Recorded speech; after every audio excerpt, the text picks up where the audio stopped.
ang daming nagagalit na DDS at mga Marcos loyalists. Hindi po tayo DDS, hindi po tayo Marcos loyalists. In between lang tayo. Una, gusto nila People Power 3 na hindi naman talaga dapat kinakailangan, lalo na ang gobyerno natin ngayon nalulugmok, nalulunod sa korupsyon. Mas lalo lang lalala kapag nagkaroon pa ng People Power 3. Mawawalan tayo ng kinabukayan. Pangalawa, yung nakaupo sa luklukan ng trono ng Pilipinas o yung presidente ay tumayo sa kinakaupuan, kagaya ng kanta ni Glock 9. Nung tumayo si BBM sa upuan niya, ang dami niyang kalokohan nakikita, mga ghost projects na hindi dapat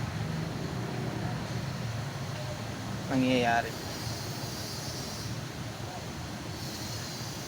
Nagalit na nung tumayo. Ang dami pa rin DDS ang nagalit. Gumagalaw na nga ang Pangulo. Nagagalit pa rin kayo. Bibigyan ko kayo ng example. Una, yung national government nagpadala ng pondo sa mga lokal para ipamahagi sa mga mamamayan ng lokal.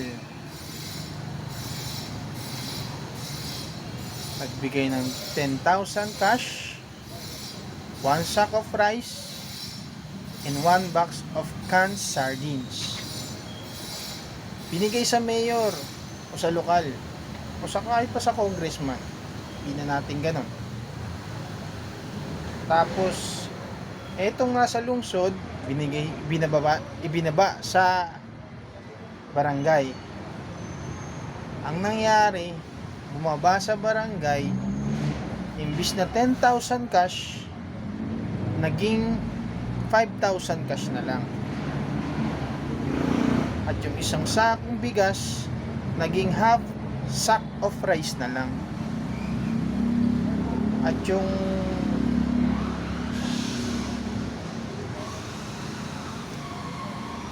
yung 1 box of canned sardines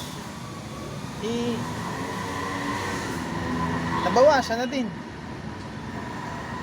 Binawasan ni mayor, binaba sa barangay. Si barangay, ganito ang ginawa. Siyempre pera yan, kinabukasan niya ng pamilya mo. At bulag ang mamamayan dyan sa pondong ibinigay, kasi hindi naman talaga nalalaman ng mga ordinaryong mamamayan yung mga ganyang galawan. Si barangay, dinispose naman yun, binawasan ulit yung 5,000, 3,000 na lang.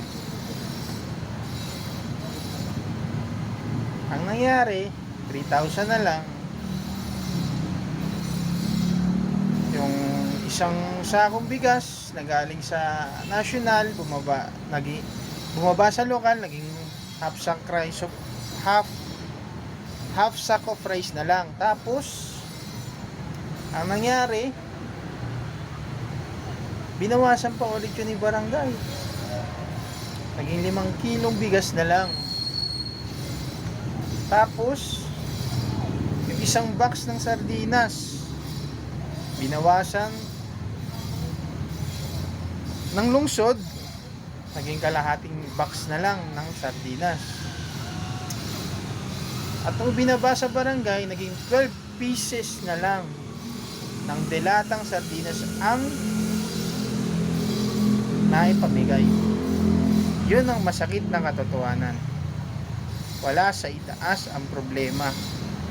Nandun sa baba. Pinaghahati-hatian yung pondo para lang sa sariling kapakanan. Sana dumami yung kagaya ni Vico Soto. Although si Pangulong BBM nagkamali dahil sa in-advance niya ng sinabi niya na meron ng flood control. Pero ang totoo, pinagmamalaki niya yun kasi nagbigay na ng pondo ang pamahalaan para sa mga flood control. Itong nasa ilalim, binawasan, tinapyasan. Ang ginawa, semento, pero manipis. Mas marami ang lupa. Semento na walang bakal. Masakit isipin mga kababayan.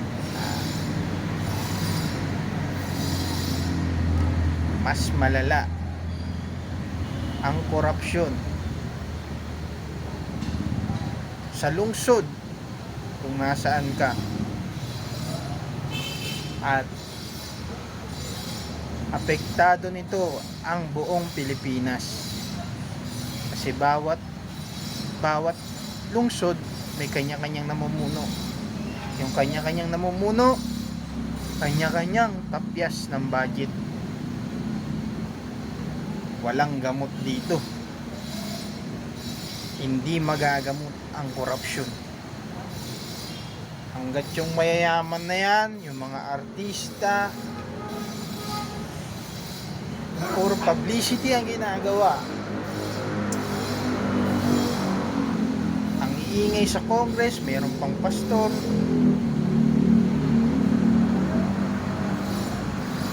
Hindi natin alam, pero hindi tayo mag-name drop. Bahala na sila, tamaan.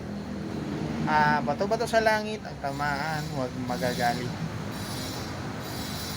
Binigyan ko kayo ng example kung paano ang nakawan sa gobyerno natin. Wala sa taas ang problema. Nasa ibaba. Nagkakanya-kanya silang dukot. Kanya-kanyang bulsa. Wala tayong magagawa kasi simple lang tayong mamamayan. Kawawa ang ating bansa. Sana mabuksan ng kaisipan ng ating mamamayan tungkol dito. Sana sa susunod na henerasyon matigil na to at matupad ang pag-asenso ng ating bansa dahil hindi naman talaga tayo mahirap na bansa, ninanakaw lang nila.